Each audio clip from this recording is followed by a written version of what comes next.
Hello guys, today we will discuss in new chapter tissue. Tissue basically जब हम देखते हैं कि यूनिसेलुलर ऑर्गेनिज्म में केवल एक ही सेल होती है और वही सेल लगभग सारे फंक्शंस परफॉर्म करती है।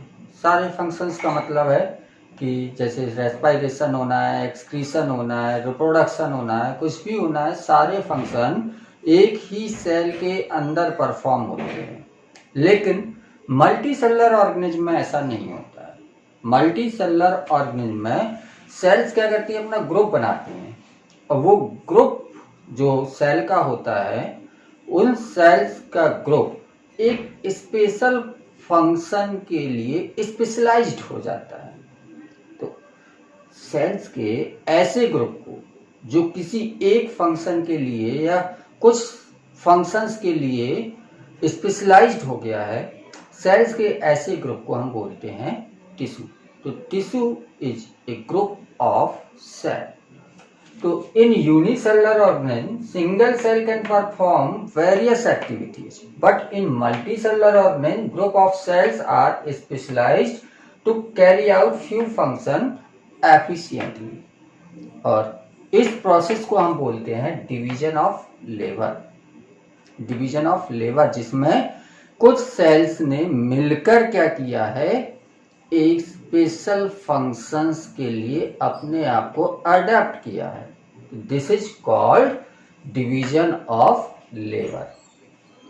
यहां पर कुछ याद करने वाले पॉइंट हैं, जैसे term tissue was given by या term tissue was coined by Bichat in 1792। Bichat ने टिश्यू का टर्म दिया था और इन्हीं को बोला जाता है फादर ऑफ हिस्टोलॉजी। सबसे पहले जो किसी चीज को डिस्क्राइब करता है उसको फादर बोलने लगते हैं। तो फादर ऑफ हिस्टोलॉजी बाइकैट को माना जाता है। हालांकि जो बाइकैट ने टर्म दिया था टिश्यू, हिस्टोलॉजी के बारे में इन्होंने कुछ नहीं बताया था। हिस्टोलॉजी जो टर्म है, ये टर्म हिस्टोलॉजी 1819 में आया था और ये टर्म हिस्टोलॉजी जो दिया था ये मेयर ने दिया था। लेकिन टिश्यू के बारे में सबसे पहले बताया था बाइकैट ने, इसलिए बाइकैट को फादर ऑफ हिस्टोलॉजी माना जाता है। स्टडी ऑफ टिश्यू हिस्टोलॉजी कहलाती है। टिश्यू की हम स्टडी जो करते हैं इसको हम बोलते हैं हिस्टोलॉजी। तो 3 पॉइंट हो गए यहाँ पर। टर्म टिश्यू दिया था बाइकैट ने और इन्हीं को हम बोलते हैं father of histology. Study of tissue histology कहलाती है और term histology was given bye mayor in 1819। Definition की बात करें टिश्यू की, तो टिश्यू की डेफिनेशन में 3 पॉइंट्स होते हैं जिनको डिस्क्राइब करना जरूरी होता है। तो पहले हम डेफिनेशन देखते हैं, फिर 3 पॉइंट पर हाईलाइट करते हैं। तो डेफिनेशन हमेशा इन्वर्टेड कॉमा के अंदर लिखी जाती है। A group of cells similar in structure that works together to perform a particular function and have a common origin is called tissue. ठीक है, कॉमन ओरिजिन यहाँ पर सेल के लिए, जो सेल्स यहाँ पर हैं, ग्रुप ऑफ सेल्स हैं, इन सारी सेल्स की ओरिजिन कॉमन होनी चाहिए। तो पहला पॉइंट है ग्रुप ऑफ सेल्स है जो स्ट्रक्चर में सिमिलर है, मतलब जितनी भी सेल हैं वो सब स्ट्रक्चर में सिमिलर हैं। तो group of cell similar in structure, ये पहला पॉइंट हो गया। दूसरा पॉइंट है that work together to perform a particular function. इन ग्रुप में जितनी भी सेल्स है वो सारी सेल्स कैसी होनी चाहिए, जो टुगेदर एक साथ काम करें और कैसा काम करें, किसी एक पर्टिकुलर काम को परफॉर्म करें। तो ग्रुप ऑफ सेल जो सिमिलर में स्ट्रक्चर है, पहला पॉइंट, दोनों एक साथ। दूसरा पॉइंट है सारी सेल्स मिलकर एक साथ किसी एक पर्टिकुलर फंक्शन को परफॉर्म करें। और तीसरा पॉइंट है कॉमन ओरिजिन होनी चाहिए सारी सेल्स की। तो ये 3 पॉइंट मिलकर डेफिनेशन बनती है। इन पॉइंट्स को हम आगे पीछे कर सकते हैं लेकिन तीनों पॉइंट्स का डेफिनेशन में इंडिकेट करना जरूरी होता है। और अगर हम ऑर्गन या ऑर्गन सिस्टम या उससे ज़्यादा पूरे इंडिविजुअल की बॉडी देखें तो हाँ, कोई भी इंडिविजुअल होगा जो मल्टी सेलुलर होगा, तो उस मल्टी सेलुलर इंडिविजुअल का फॉर्मेशन कैसे होता है। सेल्स होंगी, सेल्स आपस में मिलकर टिश्यू का फॉर्मेशन करेंगे, टिश्यू आपस में मिलकर ऑर्गन्स बनाएंगे, मतलब एक ऑर्गन में कई टिश्यू प्रेजेंट होंगे, कई तरह के टिश्यू प्रेजेंट होंगे, और ऑर्गन्स आपस में मिलकर ऑर्गन सिस्टम्स का फॉर्मेशन करते हैं। मान लीजिए हम एक ऑर्गन ले लें, एक सिस्टम ले लें, डाइजेस्टिव सिस्टम। डाइजेस्टिव सिस्टम में ढेर सारे ऑर्गन होते हैं, mouth, buccal cavity, pharynx, oesophagus, gizzard, वो ह्यूमन की बात करें तो गिजार्ड नहीं होगा, ऑसोफेगस, ऑसोफेगस के बाद स्टमक होगा, स्टमक के बाद स्मॉल इंटेस्टाइन, फिर लार्ज इंटेस्टाइन और एट लास्ट एनस। तो ये ढेर सारे ऑर्गन्स होते हैं जो मिलकर बनाते हैं डाइजेस्टिव सिस्टम। लीवर, पैनक्रियाज और सैलिवरी ग्लैंड, ये भी एसोसिएटेड ग्लैंड्स हैं जो डाइजेस्टिव सिस्टम से एसोसिएटेड होती हैं। तो ढेर सारे ऑर्गन्स ने मिलकर क्या बनाया, डाइजेस्टिव सिस्टम। और अगर हम किसी भी पार्ट की बात कर लें, किसी एक ऑर्गन की बात कर लें, तो इसमें ढेर सारे टिश्यू होंगे। जैसे मान लीजिए हमने स्टमक की बात कर ली, तो स्टमक में सबसे बाहर की ओर म्यूकोसा की लेयर होगी, फिर उसके नीचे सब म्यूकोसा होगी, फिर उसके नीचे मस्कुलर टिश्यू प्रेजेंट होगा, फिर उसके नीचे सेरोसा की लेयर होगी। तो ये अलग अलग टिश्यू से मिलकर बने हुए हैं ऑर्गन्स। और हर एक टिश्यू आपने देखा है कि ग्रुप ऑफ सेल्स होता है। तो सेल्स मिलकर टिश्यू बनाती हैं, टिश्यू मिलकर ऑर्गन बनाएंगे, ऑर्गन मिलकर सिस्टम का फॉर्मेशन करेंगे। अब हम आते हैं प्लांट टिश्यू और एनिमल टिश्यू में। तो प्लांट टिश्यू और एनिमल टिश्यू दोनों में अलग अलग टाइप के टिश्यू होते हैं। अगर प्लांट की बात करें तो प्लांट में जनरली क्या होता है कि स्टेबल रहता है, एक जगह पर स्थिर रहता है और ये अपने फूड की सिंथेसिस खुद करता है। तो इसमें जो टिश्यू ऑर्गन्स बनाएंगे वो इस तरह के बनाएंगे कि वो फोटोसिंथेसिस में हेल्प करे और दूसरी चीज़ उसको स्टेबल बना के रखने में हेल्प करे। जबकि एनिमल्स इधर उधर घूमता रहता है, तो उसमें टिश्यू ऐसे होंगे जो उसको मोबाइल बनाएंगे, मोटाइल बनाएंगे।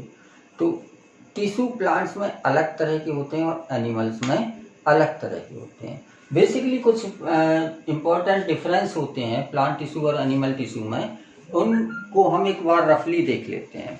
जैसे हम अगर प्लांट्स की बात करें तो इन प्लांट्स में क्या होता है कि जो सपोर्ट चाहिए, प्लांट को सीधा खड़ा रहने के लिए एक सपोर्ट चाहिए ताकि वो स्टेबल कंडीशन में खड़ा रहे। आंधी पानी भी आता रहता है तो उसको ज़्यादा फर्क ना पड़े। तो प्लांट्स में डेड टिश्यू का अमाउंट ज़्यादा होता है, डेड टिश्यू का अमाउंट ज़्यादा होगा जो उसको मैकेनिकल स्ट्रेंथ प्रोवाइड करेगा। जबकि एनिमल्स की बात करें तो एनिमल्स में लिविंग टिश्यू ज़्यादा होगा। क्यों? क्योंकि एनिमल में सपोर्ट के लिए स्केलेटल सिस्टम प्रेजेंट होता है जो उसको इरेक्ट पोजीशन में रखने के लिए हेल्प करता है। तो प्लांट में डेड टिश्यू का ज़्यादा इस्तेमाल होता है, जबकि एनिमल में लिविंग टिश्यू का इस्तेमाल ज़्यादा होता है।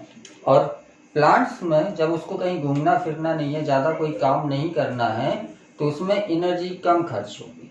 जबकि एनिमल्स है वो घूमता रहता है इधर उधर, तो उसमें एनर्जी ज़्यादा यूज होती है। तो प्लांट्स में जो टिश्यू होंगे वो इस तरह से होंगे, इस तरह से डेवलप होंगे जिनमें एनर्जी का प्रोडक्शन कम हो और कंजम्पशन भी कम हो। लेकिन एनिमल्स में ऐसे टिश्यू डेवलप करेंगे जो ज़्यादा एनर्जी की रिक्वायरमेंट होगी, जिनमें एनर्जी की रिक्वायरमेंट एनिमल टिश्यू में ज़्यादा होती है। अगर प्लांट टिश्यू की हम बात करें तो प्लांट टिश्यू में मेरिस्टेमेटिक टिश्यू और परमानेंट टिश्यू दो तरह के टिश्यू होते हैं। मेरिस्टेमेटिक टिश्यू अभी हम पढ़ेंगे इनको डिटेल में, एक छोटा सा आइडिया ले लेते हैं। मेरिस्टेमेटिक ऐसे टिश्यू होते हैं जिनमें डिवीजन होता है, और परमानेंट टिश्यू ऐसे होते हैं जिनमें डिवीजन की कैपेसिटी खत्म हो जाती है। तो प्लांट टिश्यू को हम टोटल मेरिस्टेमेटिक और परमानेंट दो तरह के टिश्यू में डिवाइड कर देते हैं, जबकि एनिमल में इस तरह का कोई डिफ्रेंशिएशन नहीं होता है। हर एक सेल एनिमल्स में डिवाइड कर सकती है, तो अलग से कोई टिश्यू नहीं होता है कि ये मेरिस्टेमेटिक टिश्यू है इसमें डिवीजन होगा, ये परमानेंट टिश्यू इसमें डिवीजन नहीं होगा। इस तरह का डिवीजन एनिमल्स में नहीं होता है। प्लांट टिश्यू में मेरिस्टेमेटिक टिश्यू जो होता है इसमें डिवीजन थ्रू आउट लाइफ होता है, जबकि एनिमल सेल में थ्रू आउट लाइफ डिवीजन नहीं होता है। मतलब प्लांट्स की ग्रोथ पूरी लाइफ होती रहेगी, लेकिन एनिमल्स टिश्यू की ग्रोथ पूरी लाइफ नहीं होगी। कुछ समय बाद एक या आफ्टर मैच्योरिटी या आफ्टर प्यूबर्टी एनिमल्स में ग्रोथ रुक जाती है।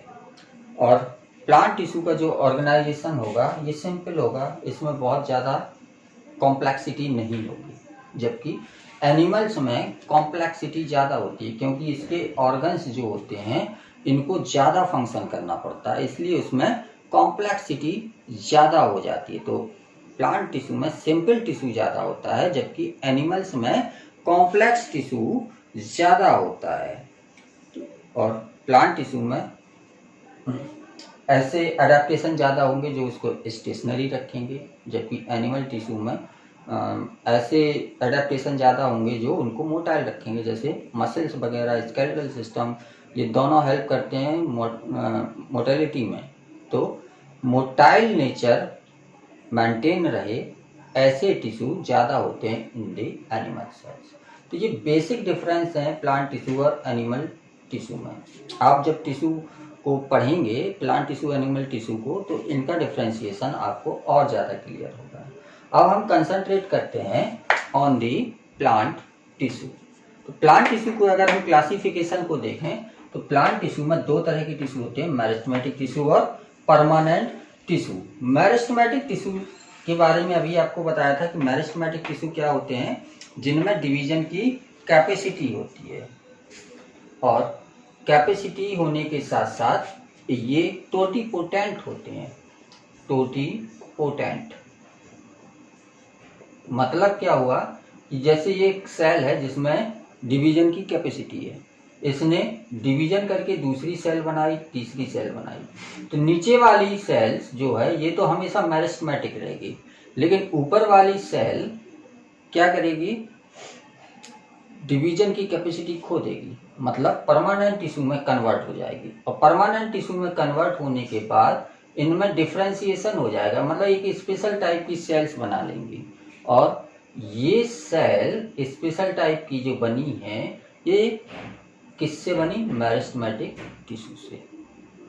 तो एक मेरिस्टेमेटिक सेल एक से ज़्यादा तरह की सेल्स बना सकती है, या ये कह लो कि जिस तरह की सेल की ज़रूरत है उस तरह की सेल बना सकती है।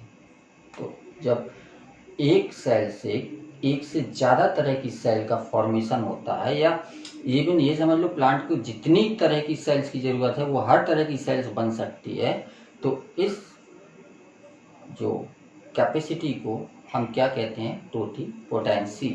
और ऐसी सेल्स को हम बोलेंगे टोटीपोटेंट सेल्स। तो टोटीपोटेंट का सीधा सीधा मतलब है जिसमें कैपेसिटी हो वेरियस टाइप्स की सेल के फॉर्मेशन करने की, अलग अलग तरह की सेल्स की फॉर्मेशन करने की कैपेसिटी। तो मेरिस्टेमेटिक टिश्यू में ऐसी सेल्स होंगी जिनमें डिवीजन की कैपेसिटी होगी। और ये टिश्यू जो होता है तीन तरह का होता है, on the basis of their location, कहाँ प्रेजेंट है उसके अकॉर्डिंग ये तीन तरह का होता है, एपाइकल, लेटरल और इंटरकैलरी। एपाइकल की बात करें तो एपाइकल, जैसे मान लीजिए हम एक छोटा सा रफ डायग्राम बनाते हैं, ये ऊपर का पोर्शन ये शूट का है और नीचे का ये पोर्शन रूट का है। तो शूट और रूट के पोर्शन में क्या करते हैं, शूट का जो एपेक्स होता है, टिप ऑफ शूट, यहाँ पर मेरिस्टेमेटिक टिश्यू प्रेजेंट होगा, और रूट के एपेक्स में मेरिस्टेमेटिक टिश्यू प्रेजेंट होगा, जो इनको लेंथ में ग्रोथ कराता रहेगा। और ये एपेक्स में जो टिश्यू प्रेजेंट होता है इनको हम बोलते हैं एपाइकल टिश्यू। एपाइकल मेरिस्टेम बोल रहे हैं या एपाइकल टिश्यू बोल रहे हैं। तो ये क्या करते हैं, लेंथ में इंक्रीज कराते हैं प्लांट की, और ये प्रेजेंट होते हैं at the root apex and shoot apex. तो पहले टाइप हो गए एपाइकल मेरिस्टेम्स। दूसरा होता है लेटरल मेरिस्टेम्स। लेटरल मेरिस्टेम्स ये या तो बार्क के नीचे प्रेजेंट होंगे या फिर वैस्कुलर बंडल्स के फॉर्म में लेटरल साइड में प्रेजेंट होंगे, और ये क्या करते हैं, प्लांट की गर्थ को बढ़ाते हैं, चौड़ा करते हैं, प्लांट की गर्थ को बढ़ाएंगे। और जो इन बार्क के नीचे होते हैं इनको हम बोलते हैं कॉर्क कैम्बियम, और जो वैस्कुलर बंडल के अंदर प्रेजेंट होते हैं इनको हम बोलते हैं कैम्बियम। तो कैम्बियम एंड कॉर्क कैम्बियम ये दो तरह के टिश्यू होते हैं जो लेटरल ग्रोथ कराते हैं प्लांट की, और ये प्रेजेंट होते हैं जनरली इन डाइकॉट प्लांट में। तो cambium and cork cambium are example of lateral meristems. Root apex, shoot apex are example of apical meristems. Third type के जो होते हैं ये होते हैं intercalary meristems. Intercalary meristems generally ऐसी जगह पर प्रेजेंट होते हैं, बीच बीच में प्रेजेंट होंगे, नोड्स पर प्रेजेंट हैं।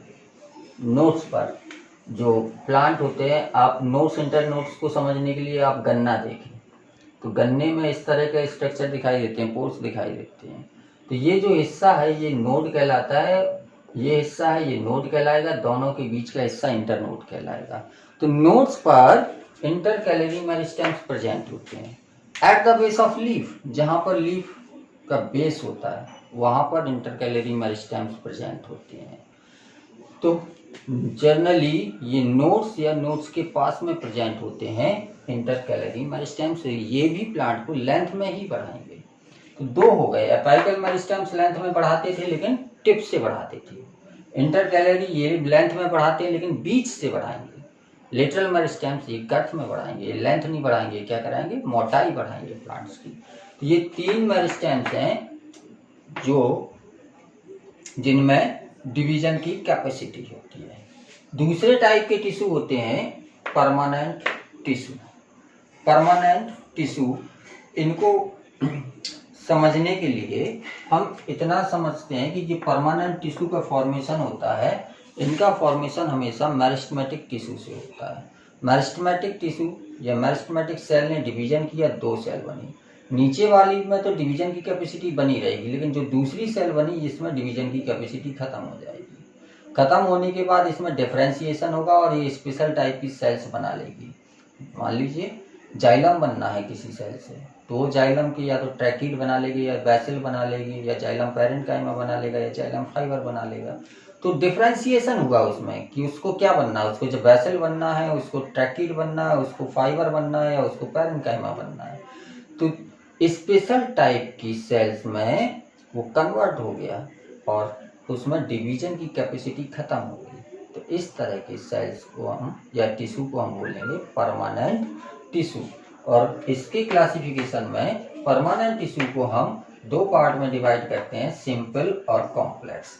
अगर परमानेंट टिश्यू में सारी सेल्स एक जैसी हैं, सारी सेल्स सिमिलर हैं, एक जैसी हैं, तो इसको हम बोलेंगे सिंपल परमानेंट टिश्यू।